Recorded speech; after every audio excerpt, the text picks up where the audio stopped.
Hi, my name is Barbara Bogliat Raymond, and this is the third video of the model Excel in Education. In this video, we are going to use some basic functions such as sum, mean, max, and average to perform some basic calculations such as summaries, finding minimum or maximum number, or finding an average number. So let's get started.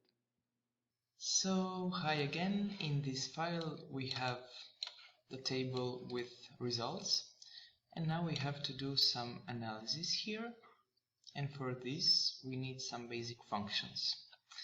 So let's start. We want to calculate the minimum t.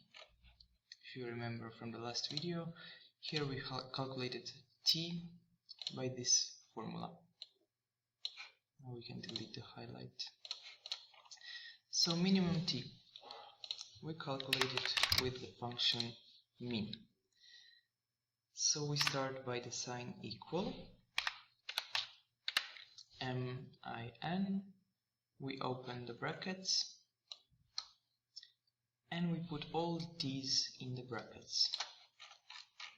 So the column t is our range from which we want to extract the minimum number. We close the brackets and click on enter. Obviously minimum t is 0 because some students have 0. However, let's calculate the maximum t. The function for calculating the maximum number is max. We start again by the sign equal, and then we write max, max. Again, for the range we want to calculate the maximum number, we select the whole t column, we close the brackets and click on enter. Maximum t is 345. We want to calculate the average t. Obviously the name of the function is average. Again, we start by the sign equal. We type average, we open the brackets,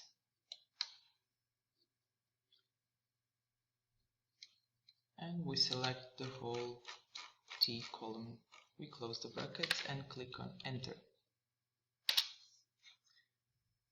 We get the calculation about the average t. It's 141.96. Most common t, we calculate it by the function mode. Again, we open the brackets. For our range, we select the whole t column, we close the brackets and click on enter. Most common t is 0. That means that 0 appears most of the times in this column. Number of students. We want to count how many students we have. So we use the function count. We open the brackets. And here is one tiny limitation with the function count. Let me show you. If we select cells that contain textual values,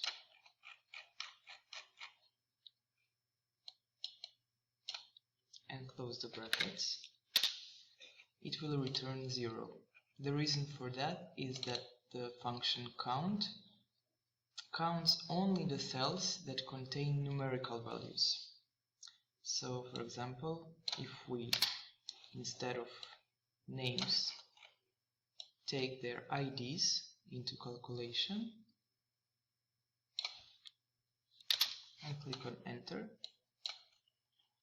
it will return a number. However, if we have no other choice, but we have to calculate, we have to count the cells that contain textual values,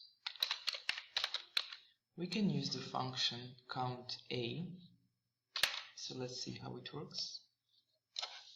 If we want to count how many students there are by selecting their names, and closing the brackets, we can also get the same number. So again, count is the function you will use if you want to count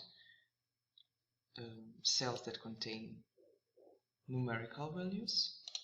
However, if you only have cells that contain textual values, you will have to add a at the end of your function. So it's going to be count a.